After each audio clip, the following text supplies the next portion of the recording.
Live from our studios in Lagos, Nigeria. If you just joined us, it is still Enterprise Weekend from Enterprise Television. Now let's go to our conversation for today.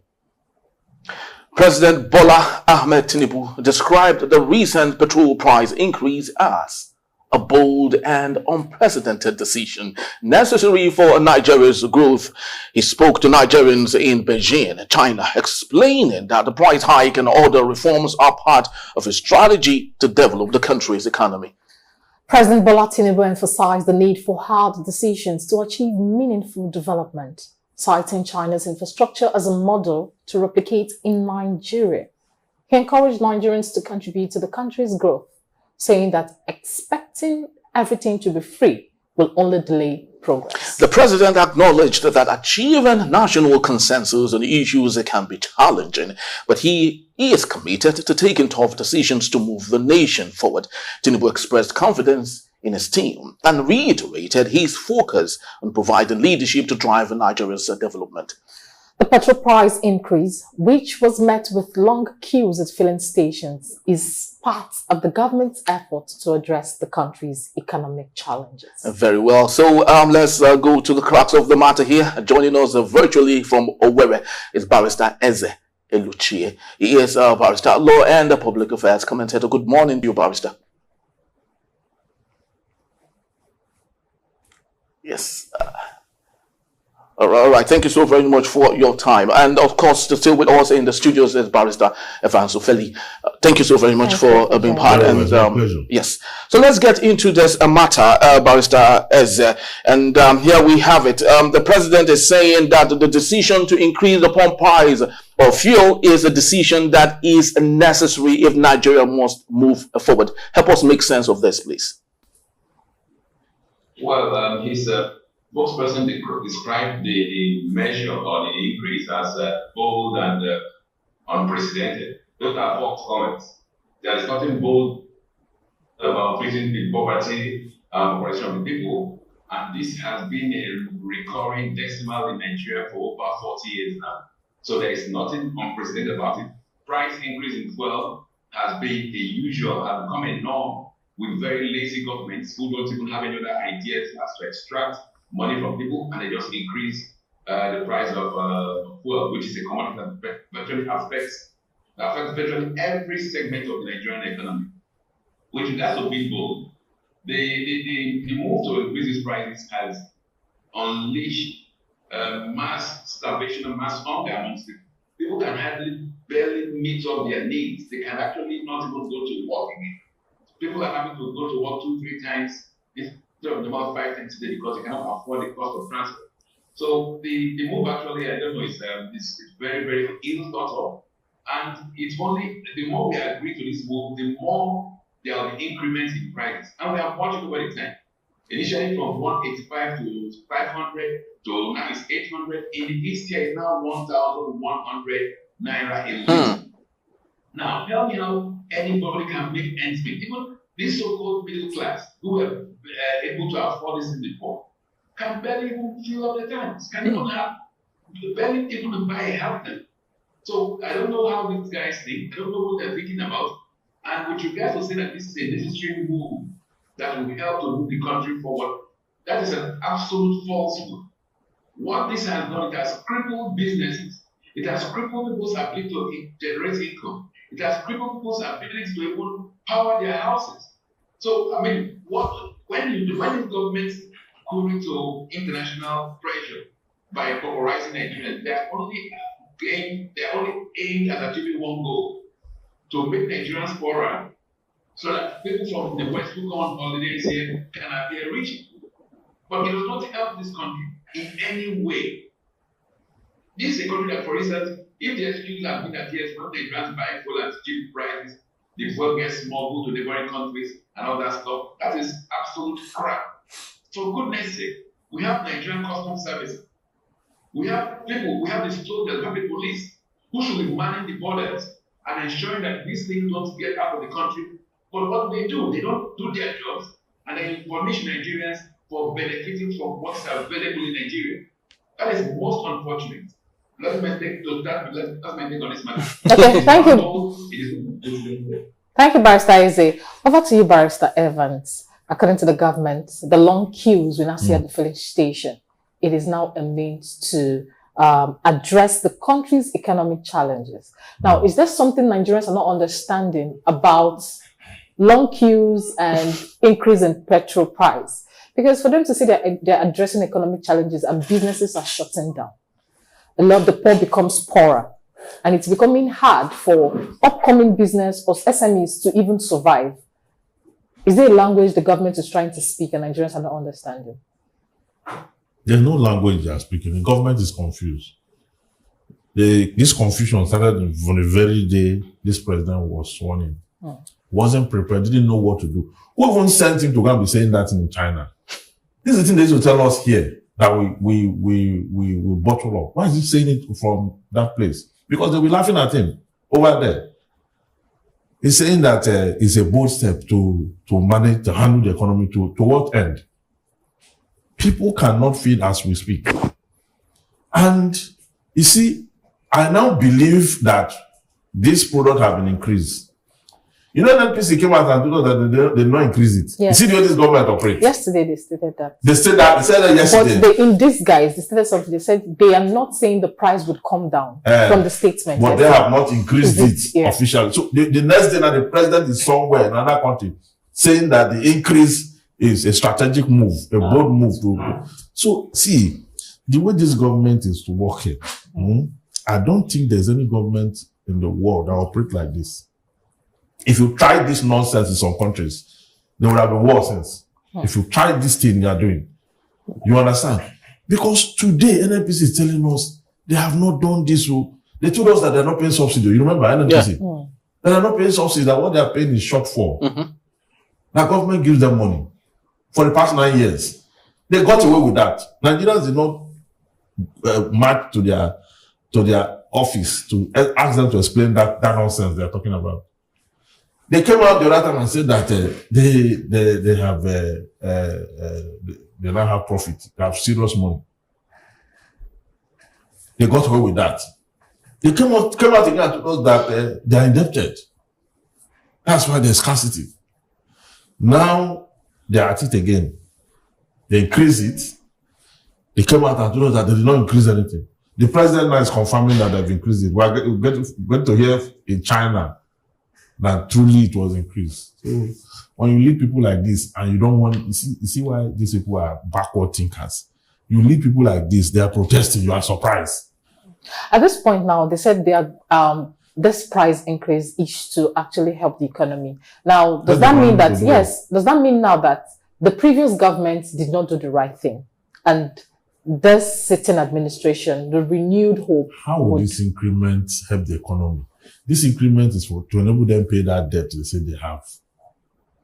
So if there's an extractive government, anytime they're in trouble, they focus on the citizen to extract more from them, to go and offset that. That's the essence. Now, what's the way out? The way out is that this president should resign. All right. So while we yes, no. So while we, I would have said the National Assembly should impeach him, but we don't have National Assembly. We don't have National Assembly, and I don't want to say sack the Mele Kyari. I don't want to say that because Tinubu and Mele Kyari, two of them are the same. They are neither forward thinkers or backward thinkers. They are not thinking at all. So if we have see, the Holy will say, woe unto you, O land, when your king is a child. You will suffer. That is exactly what is going on. They are not able to lead and they cannot admit it. And they cannot lead.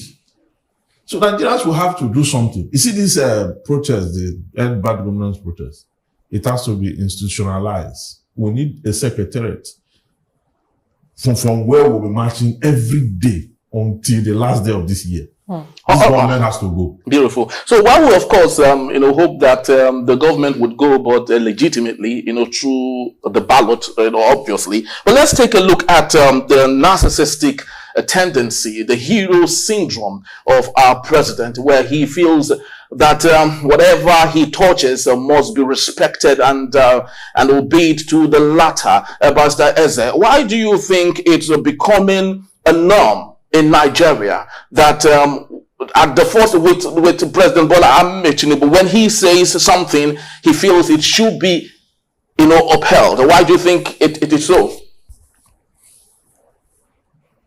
Well, the continued impunity which he exhibits, because that's what it is, it's impunity in dictatorial, is linked directly to the manner in which this Bola Tinubu came into office. You know that his emergency as a president does not have anything to do with the electorate. He came out and said, "Give me logo, it's my turn." And by crook and foul means, deploying both the military, the INEC officials, and unfortunately the judiciary, he was able to get away with the electoral heads of 2023. So he continues to exude that aura of impunity, that whatever I say must follow. So, Nigerians have to devise a means to put a stop to this nonsense. And what do you think is the best means? Can't keep on going this way. Yes, and what do you think is the best means? You say Nigerians must find a way to stop it. What do you think is the best means? You see, with the end bad governance protest, the government has played this trump card, using a previously erudite senior of Nigeria, Fagwemi. They have now tried to label protest, the exercise of a constitutional right, as treasonable felony, which is absolute nonsense. But Nigerians should not be deterred. They should continue, because that is one way that we can change this nonsense this Bola regime is doing on unfolding on Nigerians. We must continue to protest, because it's only when you are dead you stop protesting. If you are feeling the heat, if you are feeling wrongs being committed against you and against your country. So the effort by the government to try to criminalize protest is one of the ways they want to seal the fate of Nigeria, but we must not allow that concept to see the light of day. Nigerians, whenever they feel aggrieved, they should embark on peaceful protest, because it's a constitutional right. And it's unfortunate that lawyers to the level of somebody like Fagwemi, who was, like I said, previously esteemed, because he's dabbling into this kind of dictatorial tendency, puts to question even his training as a lawyer and his rank as the President of Nigeria. And we should begin to call a spade a spade. Mr. Tinubu thinks he's getting away with this, but he's only making a mockery of himself. By the time when he goes about doing this kind of militarism abroad, he's only making a mockery of himself, because the world knows that Nigerians are pain, that Nigerians are feeling the pinch, and that Nigerians are restless. That is why all these moves the government is making will amount to naught, because it will not engender prosperity, it will not engender investor confidence, it will not engender anybody coming into Nigeria except the criminal elements who are coming to loot and steal. And that's what we're saying. No sane investor will come into this country. You only see vultures from Pakistan, from Turkey, from even China. But you will not see Americans coming here. You will not see Canadians, you will not see British. Because they have systems that punish corruption. So the effort, the way forward for Nigerians is to hold on tight to that remaining innate constitutional right and the internationally recognized right to protest. Because even in the Middle East, the right of Palestinians under the Israeli siege is to protest. It's recognized. Not all Nigerians who are free in a supposed democracy. And that is the only way we can put a stop to this nonsense being perpetrated by the Tinubu regime. There's actually no difference between the two of them. They're virtually the same. So we should hold fast to it. Yes, they will try to criminalize it. They will try to make it treasonable felony. They will try to even call it armed robbery or whatsoever. But we must hold the election to it. Because like Bufeli said earlier, we cannot rely on the National Assembly. It is non-existent.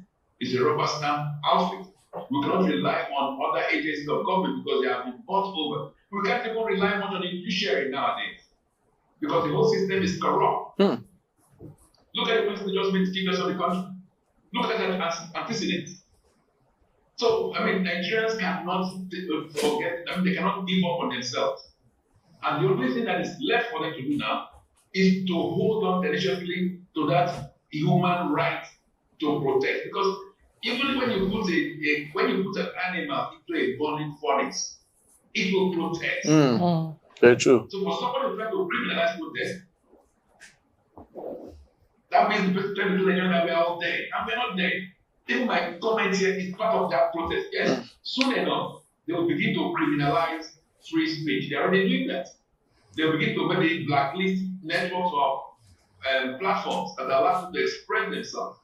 But we cannot allow that, because once we do that, we are as good as dead, and we're now moving to the state of America. Okay. So I will urge them to go step to their humanity, try to always protest against wrongs, and then ultimately bring the light to the people, and ultimately we will overcome this evil that the Tinubu government represents. Thank you. Thank you, Barrister Eze. Barrister Evans Philly. Barrister Eze made some profound statements. We no longer have a National Assembly. The judiciary can no longer be trusted. And currently we have some protesters who went out in the month of August, and they are being prosecuted today. And at this point, we're telling Nigerians to hold on to protest and use it as a means to speak to the government and bring them to book. Now, at this point where Nigerians want to do that, who would speak for them after? Because now we are not suffering from the syndrome of you have the right or the freedom of speech, but the freedom after speech, you're going to stand and dance to the tune of the music. Now, after protesting, what's next for Nigerians? Yes, I expected that question, but I know you are not a fan of protests. So I knew that that's the next question I will come to. Not even that, but... No, you're not now. Okay. Because you feel that what comes after protest is a reason enough not to protest. Yes. But the truth is that what will come after you if you fail to protest is worse than what will come at you after protest.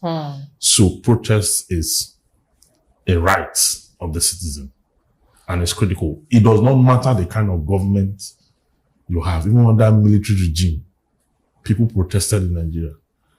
Protest made it early into the Bill of Rights, as far back as 16 something. You understand? In ancient England. So that right is the only thing left. I agree with him that the judiciary is flawed.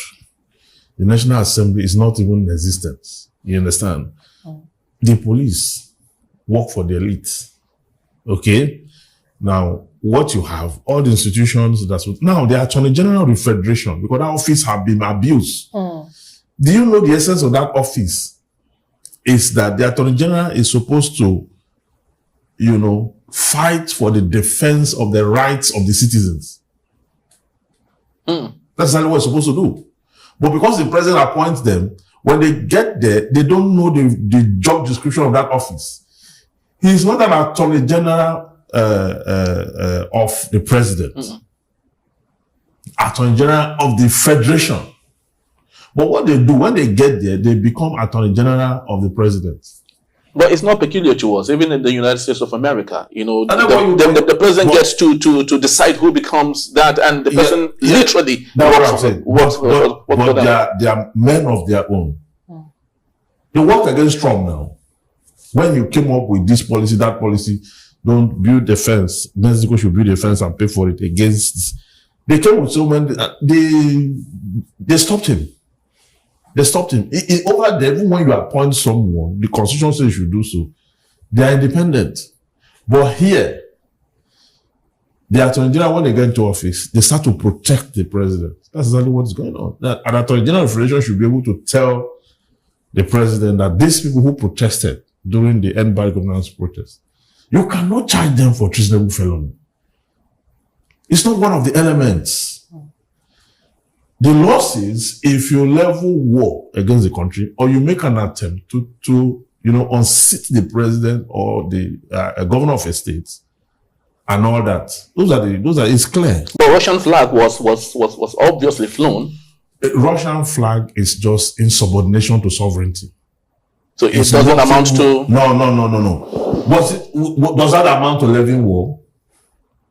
The flag, does it amount to unseating the president, or was any attempt made to unseat people? You are charging people for treasonable felony treasonable felony and treason under democratic rule. What do they have with them that they have? What attempt have they made to unseat the president that didn't work? So people keep talking about that flying the flag and they say, it's just insubordination to sovereignty. You understand? And you cannot bring that under treason. You cannot. It is wrong. Go and look at the definition of treason in the law, in our law, both the criminal code and the penal code. That is what it's not. It's not. So the definition is clear. And what these citizens did does not fall under that representation. So this is just oppression. Okay? The same oppression that led to the protests is the same oppression they have carried over the protest, after the protest, to shut down people so that you can do all you want to do and get away with it. And before you know it, 4 years is over. Then you start another journey again. Of reinstating yourself. You can imagine Buhari leading a country for 8 years. That was laborious. Not every country can take that. Nigerians, shut their mind down and managed with this man that is rudderless, unthinking, thoughtless, not aware of anything all the time. The moment we concluded that, we now came up with a Tinubu. But I think Nigerians are to do this for another 8 years is, to say the least, most unfortunate. That is the worst thing that can happen to any human being. When a dullard succeeds a dullard, woe unto you, O land, when your king is a child.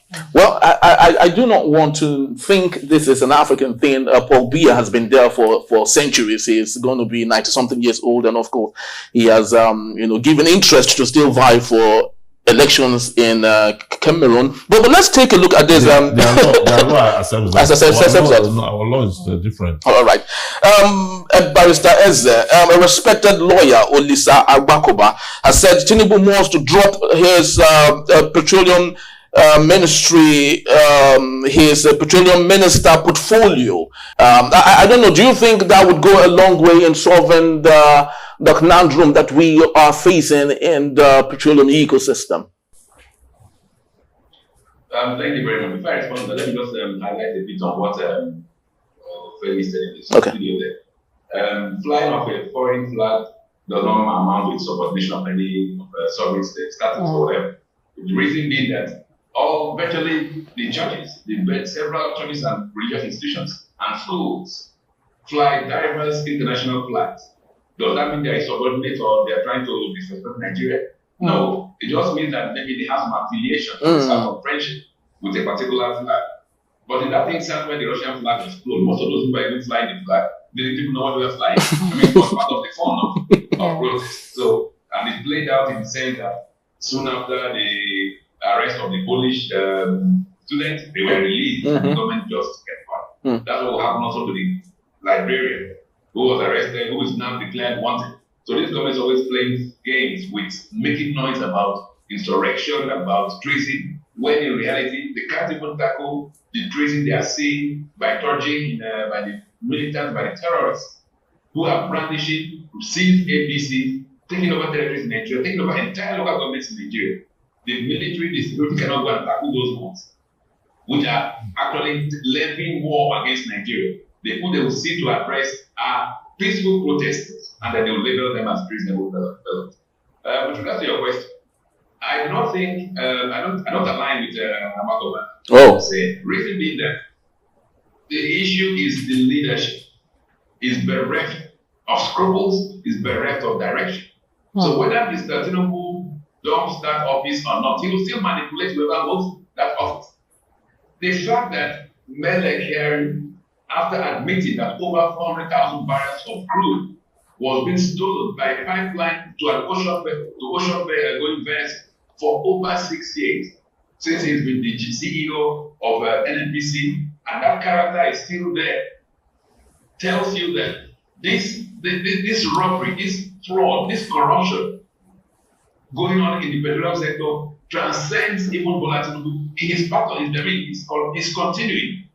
So changing appellations, changing offices, naming himself minister, whatever, will not solve any problem. They are net deep in this, they are deep rooted, and even they are making billions from it. Mr. Tinubu's cousin's company, Oando, was valued at less than $70 million before Tinubu came into office. Now that same company is over $1 trillion. Over $1 trillion. So they are making humongous profit from this. So the issue is not changing of names. And we should avoid making requests that, okay, when the president now says, I'm no longer the Minister of Petroleum, then people will be forced to clap for such crap. For goodness sake, it makes no change. Even if he appoints himself or his wife or his son or whatever, or whosoever, person promotes Medicare to minister, what essence does that give to the system? What changes does it make? The issue we have is a fundamental issue. And it starts from the mindset of Bola Tinubu. He thinks he can get away with anything. He thinks he has surrounded himself with his Lagos boys who can come up and propose matters of crap to Nigerians and will accept it. Let me give you a principal example. Not too long ago, Tunji Bello, one of those Lagos boys who was brought to Abuja, and made the vice chairman and CEO of the Federal Competition and Consumer Protection Agency. Mm-hmm. Rather than address issues, Mr. Tunji Bello and his FCCPC are going around telling supermarkets that they have to bring down prices. They saw the price in America so and so rate, that they must be so and so in Nigeria. Stupid comments. If you can do that as FCCPC, say, why can't you tell the NNPC certified companies to bring down the prices to rational and realistic levels? So that same gangsterism, that same the local concept, where he uses terms like MCO Lomo in Lagos, it's trying to bring to the national level. And Nigerians must tell these characters that it will not work. Enough is enough. Because when we are going down the drain in a terribly fast manner. At the rate we have increased fuel in the last 1 year of this regime, it will not be unheard to suggest that we may be paying 5,000 a litre in the next 1 or 2 years. It's not incredible. If we move from 185 to 1,100 within 1 year and 2 months, what stopped this regime from beginning to getting up to 3,000 or 4,000 or 5,000 before the next 2 years? Absolutely not. The only thing that can stop them is you and I, Nigerians, when we say enough is enough. And then you ask, what will the effect of this protest be, the protestations? When the pains get deeper and deeper and continue to protest and they refuse to alleviate the pains, it only makes the pains continue and then the protest will continue. So maybe they will only be ruling themselves in that sorrow. But that is not the intent. The intent of protest is that for government to realize that you are ruling over human beings who are feeling some pains, so correct those pains and then let things work out well. Okay. In regards to the initial question you asked, that when we remove subsidy, things will get better. That is not true. Every country subsidizes one thing or the other for its nationals, and it subsidizes what it has in abundance.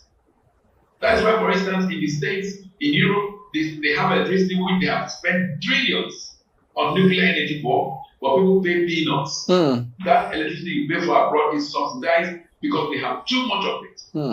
So if we have enough crude oil, why can't the government subsidize it and put in place checks and balances to ensure that those who steal from it and export it illegally, they get arrested at the borders?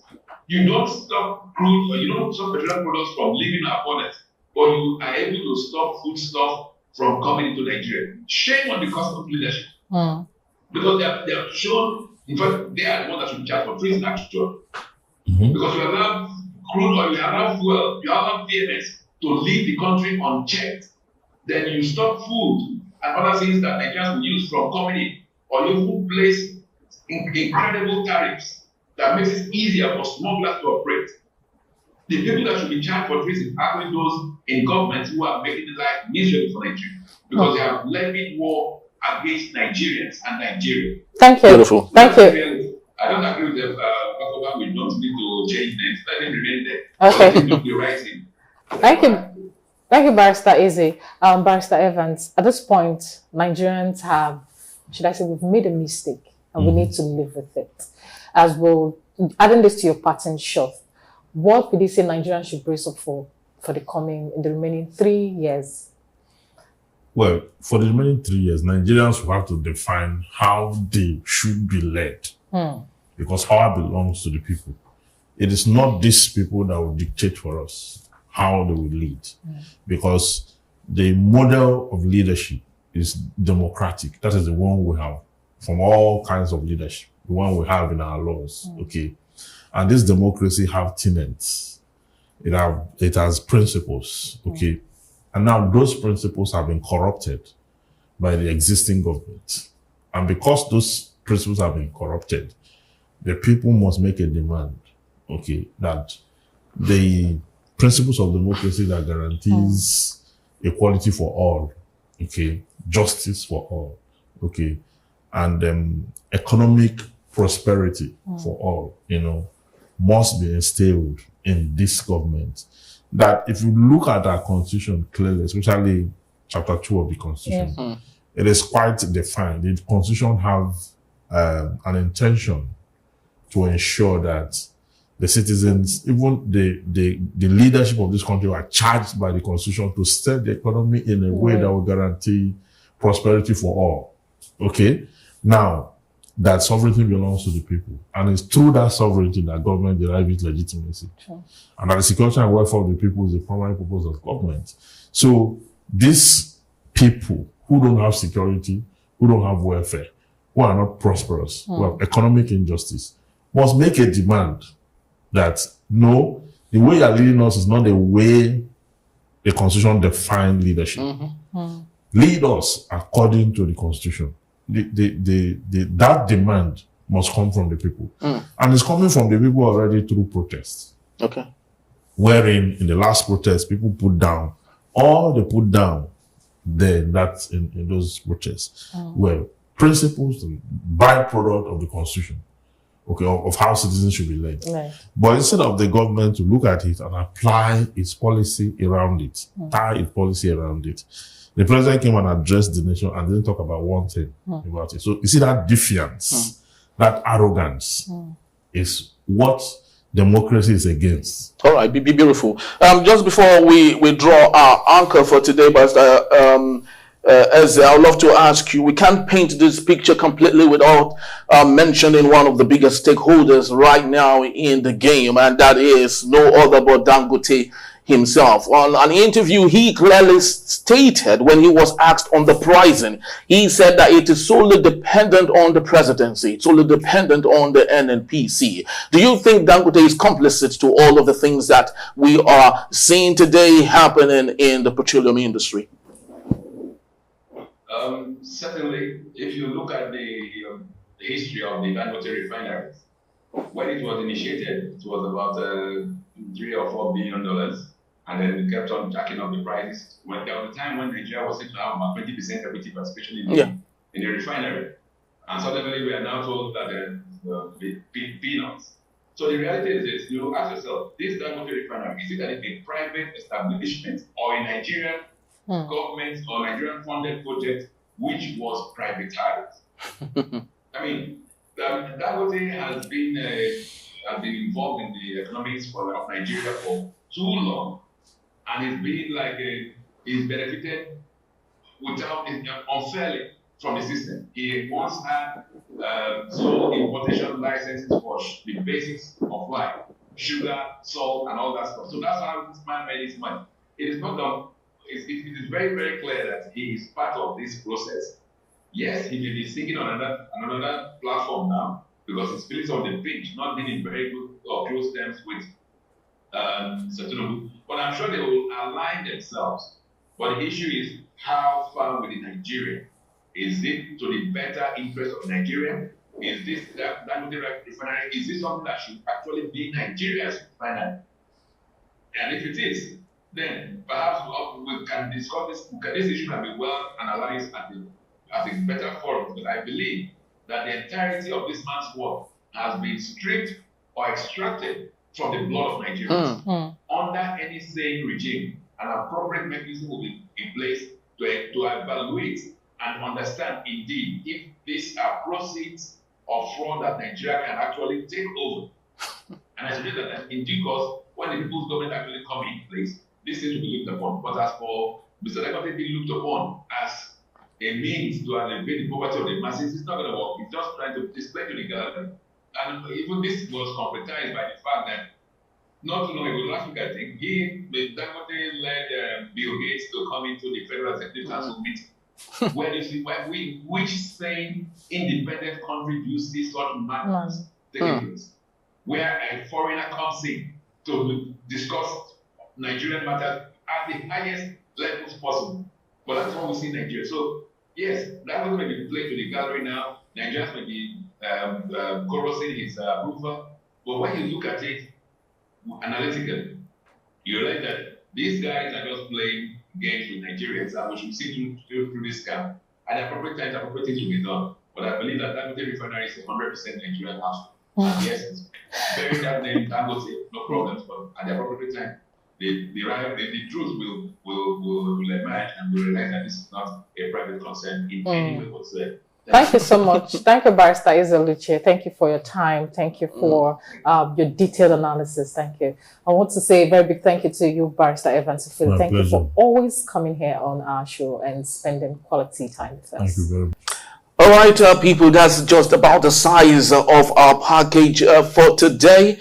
We'd love to say thank you to you, particularly for giving us your time whenever we truly do call. We sincerely do appreciate that. And of course, do not take it for granted. But please do well to see our site and have a say in what we say. We are at enterprisetvnews.com, and also like, comment, and follow us on all our social media platforms at Enterprise TV7. I am Henry Igobike. And I'm Choma Okoha. On behalf of the entire team, thank you for watching. We'll see you next week for yet another great time on Enterprise Weekend. Thank you, and bye-bye. Bye.